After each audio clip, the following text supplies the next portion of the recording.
Bonjour et bienvenue sur la chaîne Dans ton film, et aujourd'hui on s'attaque au dernier duel de Ridley Scott, un réal que j'adore. En plus, saviez-vous que début 90, il avait déjà plus de 50 ans, le mec il fait partie de la génération increvable avec Scorsese. 30 ans plus tard, il continue de faire des films, c'est impressionnant, il adore le Moyen-Âge, là c'est un énième échec après Kingdom of Heaven, donc ça se trouve il fera plus de films sur le Moyen-Âge. Et c'est un film avec Adam Driver, Matt Damon, Jodie Comer et Ben Affleck. Et ce film retrace l'histoire d'un viol en 3 actes, chaque acte est en fait la même histoire mais du point de vue d'un personnage différent. Ça reprend un peu le même style filmique que le film Angle d'attaque. Et quand j'ai lancé le film, je me suis demandé pourquoi il y a eu cet échec au box-office. Et j'ai bien aimé ce film, mais j'ai compris l'échec. Et je pense que la photo du film représente vraiment ce qu'il est et pourquoi son échec. Parce que sa photo, elle est belle, mais elle est très grise.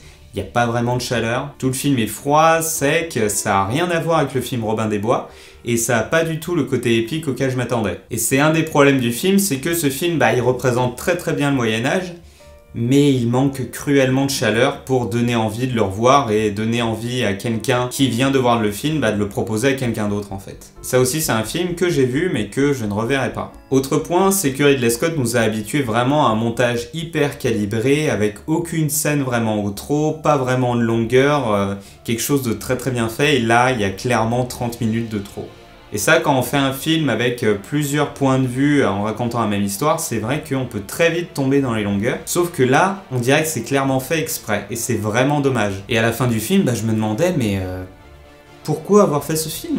Il n'y avait pas des milliers d'autres histoires plus intéressantes au Moyen-Âge que celle-ci en fait. Et je m'attendais à vraiment une bataille épique à la fin du film, où là en l'occurrence, un énorme duel à la fin du film. Bon, c'est pas vraiment du spoil, hein, vous vous doutez qu'il y aura un énorme duel à la fin du film. Je m'attendais à ce qu'il soit mieux que celui du film Rob Roy, qui est considéré comme le meilleur duel au cinéma. Et je sais pas trop, oui ça pourrait être meilleur, je sais pas comment on peut évaluer un duel, c'est vrai qu'il était très bien, celui de Rob Roy aussi. Mais d'un autre côté, vu que j'avais déjà 2 heures de film dans les pattes avec forcément 30 minutes de trop qui sont genre avant le duel, j'ai eu du mal à être dedans.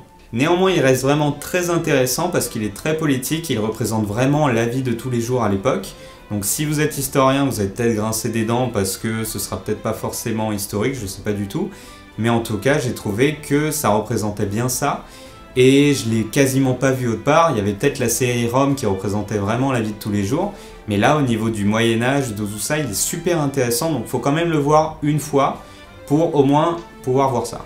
Ce qui est très étrange aussi, c'est que le personnage principal, ce n'est pas Matt Damon ou Adam Driver, ni même Ben Affleck, c'est Jodie Comer. Mais avant que vous passiez à la partie spoil, il faut que vous sachiez que c'est un film qui veut retracer un fait réel. Car il est adapté du livre de Rick Jagger, Le Dernier Duel, Paris, 29 décembre 1386, qui retrace donc une véritable histoire, un véritable duel, auquel Rick Jagger a passé 10 ans de sa vie, 10 ans de recherche. Pour écrire le scénario, il s'est lui-même rendu dans le château de la famille de Jean Carouge, cette famille qui vivait vraiment dans ce château-là à l'époque. Il a ainsi consulté le manuscrit originaux consignant les témoignages juridiques de l'époque. Et autre petite anecdote, c'est qu'à la base, ça devait être Matt Damon et Ben Affleck qui devaient être les 2 têtes d'affiche, mais Ben Affleck n'était pas disponible car il était sur un autre tournage. Donc c'est Adam Driver qui l'a remplacé. Bon, je trouve ça bien car on sait tous que dans la vraie vie, Matt Damon et Ben Affleck, ils sont meilleurs amis.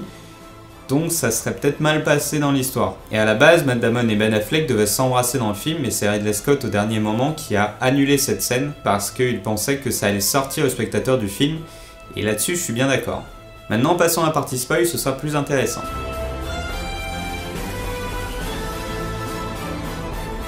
Commençons par le personnage de Jodie Comer, qui est clairement le personnage principal du film, ça c'est quelque chose auquel je m'attendais pas du tout. Du trio, elle ressort énormément, et pourtant c'est celle qui a sûrement le moins de dialogue. Mais en même temps, elle ressort au milieu des 2 salauds de l'histoire, parce que bon, Matt Damon, on peut dire ce qu'on veut, c'est moyenâgeux, il est rustre et tout ça, il représente très bien ce que devaient être les hommes à l'époque, mais bon, il est pas très attachant quoi, hein. Et on peut décrire ce film de manière enfantine en disant que c'est un film sur des méchants qui font des choses méchantes. Elle n'est pas du tout heureuse dans sa vie, mais c'est la seule à rester droite dans ses bottes, à rester sérieuse. Les 2 autres, surtout Matt Damon, en plus, il est complètement différent de cette idyllique un peu qu'il montrait au début du film de son point de vue. C'est d'ailleurs sympa en fait de voir les différences entre les scènes du tel ou tel point de vue, comme ici. Et voir ces différences à toute fin du film, c'est assez sympa. Ça, c'est le truc que j'ai bien aimé parce qu'il y a vraiment clairement une différence de point de vue. Et d'ailleurs, en regardant le film, je me disais, et dire qu'il y en a qui se plaignent des gars d'aujourd'hui, Donc il joue bien, hein, c'est Matt Damon, y a rien à dire là-dessus, mais comme perso principal, bah je trouve que ça marche pas du tout. Et Adam Driver aussi, il est très bien, même s'il reste un peu figé à certains moments.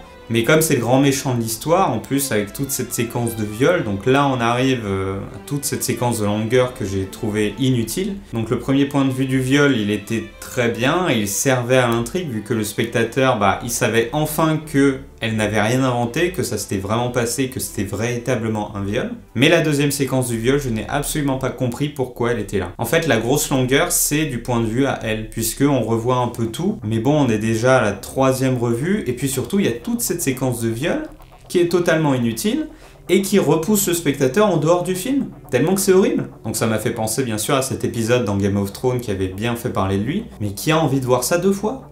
Ou alors t'es un psychopathe? C'est tout. Mais moi, j'ai pas envie de voir ça 2 fois. J'ai pas envie de subir ça, en fait, en regardant un film. Parce que là, il a voulu trop aller dans le point de vue et tout faire à fond. Donc c'est carré, c'est bien. Il respecte sa charte de A à Z, Ridley Scott, mais ça ne sert à rien. Le principe d'avoir différents angles et de voir la même histoire à travers les yeux de plusieurs personnes, c'est que ça change et c'est ça qui est intéressant.